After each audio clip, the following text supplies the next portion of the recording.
What's up, everyone? So my school year is about going to start, so I'm going to be very busy. So I just wanted to sneak in a little upload before it all starts. So today I'm going to be talking about how to climb the ranked duel leaderboards in Smite. Now, I've been playing this game since beta. I've climbed to mid-level diamond, and I've picked up some tips from playing against people like Sam, Rexy, and I just wanted to share some of my advice on how not to get shredded just by a Najah that blinks on you 2 minutes into the game. Now, Ranked Duel is much different from Ranked Conquest in that it's way more gimmicky. And what I mean by gimmicky is that you don't see like super meta picks all that often. Well, no, let me rephrase that. Meta picks are less important. So of course your Scotty or your Erling, your Discordia are of course going to be good, but they're not substantially better than your Diamond Border Hercules. So meta picks are less important, and experience, game knowledge, and being able to play around your picks into your pick strengths are way more important than just meta. So that leads into my first tip. Pick people that you are comfortable with. Of course, you should try to start by picking a meta god and then getting used to playing that meta god. Like for example, I picked Bellona. The reason why I picked Bellona is that she's consistently in the meta. She's not like Freya where she bounces from being B tier to S plus. She is consistently in your S range, your A plus range, and she's consistently there in the meta. And I just got comfortable with her. Before I even started playing Duel, I was 9 masteries, almost 10 masteries. So you want to pick someone that you know you could hit their abilities, you know you're comfortable with, you know their strengths, you know their weaknesses. And you could honestly do this with anyone. Speaking from experience, the most scary loading screen is not when you're playing against a 10 mastery Erling. The most scary loading screen is when you're playing against some random character like a Bastet that has 10 stars around them in a diamond border, because you know that they are so experienced in that character and they've played that character countless times and that's their gimmick. They know that works. So simply, my advice is getting a character that you know you could play and you know what to do every single time. You've almost been in every scenario with that character and you know what to do. Now on to one of the oddly more important things about Duel, knowing the gimmicks. And I mean this in more of a character sense, not just like jumping by the blue buff wall to see if it's up or not. I mean those characters that you don't think are gonna be good, but they somehow stomp you. So I played against a Mercury that built full crit and stomped me when I was playing Bellona. So as a rule of thumb, if you're playing against a warrior that it looks like they have a tons of experience and they have a diamond border and a tons of stars, just like try to play the early game as passive as possible, because I could almost guarantee you that they did not get that diamond border from playing your average game. They're not waiting for the first wave, kind of shelling by the red buff corridor and then just clearing wave and just playing like that. They will probably blink over that wall and then try to stun chain you and then auto you to death and then pop curse, or in whatever order. Most high level players have some sort of gimmick. Like your Anubis. Most high level Anubises will proxy your first wave and then pressure you with a wrap and a 3.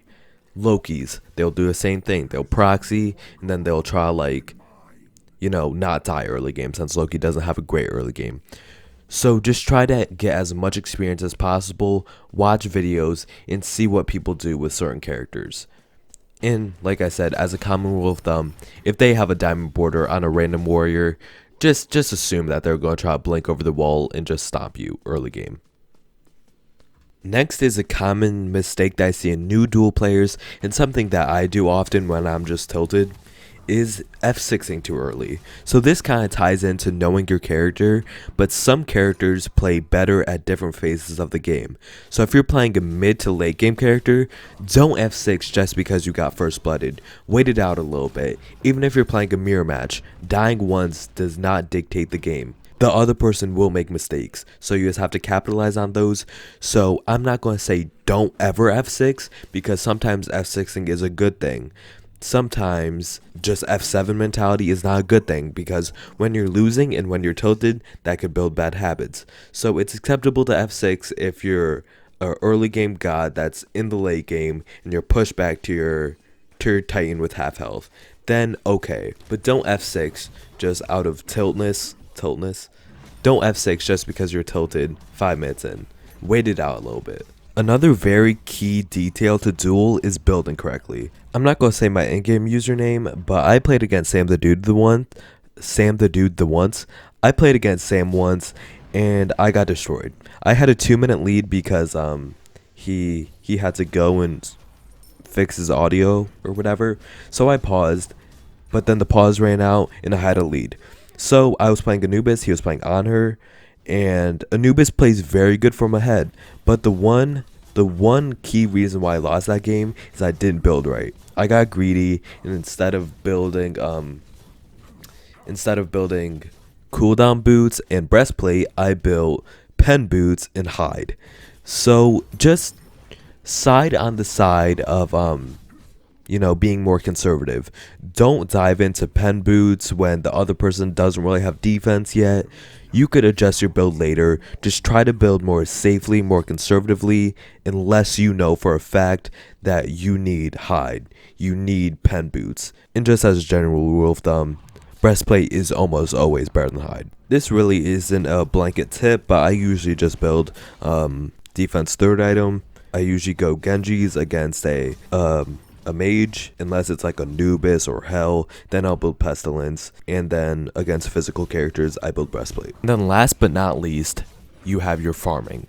Farming is so important in Duel because one minion on the first wave could dictate if you have a lead going into a mid game or you're at a deficit going into a mid game. Something else I see very commonly is people neglecting the XP buff. So by no means should you lose a whole wave going for XP or fighting at the XP buff against someone that you will lose a fight to.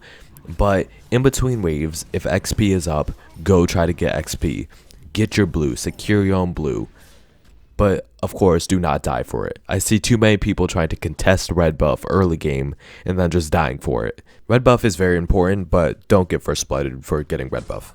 And know your timing. If you kill them, just try to go for red buff as soon as possible. But if you don't have enough health, you could get smalls and then back, and then they probably won't be able to get the red buff. So you'll just be at a stalemate, but you will of course have a lead since you first blooded them. So just play smart, know your timing, know the buff timing. And finally, minions. Like I said previously, one minion on the first wave could dictate if you win the early game and have a lead going into the mid game, or you lost the early game and are going into the mid game down. So just try to space yourself properly so you're not losing too many minions to tower, and do not just bob towards the middle of the lane and end up losing minion XP. Pay attention to every single minion and try to calculate in your head how many minions you are losing for doing X. If you go get blue buff and you only miss 1 or 2 minions, I say that's worth it. But if you're going to get XP and then they slow you down a little bit after they clear the wave and you're missing 7 minions, that is not worth it. So just, like I said countless times, be smart, farm smart, and look to get the XP and the gold for as many minions as possible. And on the other side of the coin, try to prevent them from getting the XP for as many minions as possible. Have them lose minions. So this may get you reported or might get you DM'd and get cussed out, but that, depending on what you think, that might be worth a win. So freezing wave sometimes is smart. If you don't know what freezing wave is, it's basically not killing the wave and then just standing by their archers and not letting them get near the wave so they don't get experience for it, but you do. So this works well if someone's just Phoenix camping and you're trying to farm, but you don't want to push the minions to them so they could farm too. So sometimes freezing wave is smart, but it might get you cussed out in the endgame lobby. And before I end off this video, just a little tiny pro tip. If you don't know whether a blue buff is up or not, you could hug the blue buff wall and then jump while facing down, and you'll be able to see if it's up or not. Just a little pro tip. By no means am I a professional Duel player. Please do not take anything that I said in this video as gospel. Well, nevertheless, thank you for watching. If I said anything incorrect, and if I was just spewing out just false information this whole video, leave that in the comments. Thank you for watching, and I'll see you in 4 months when I decide to post again.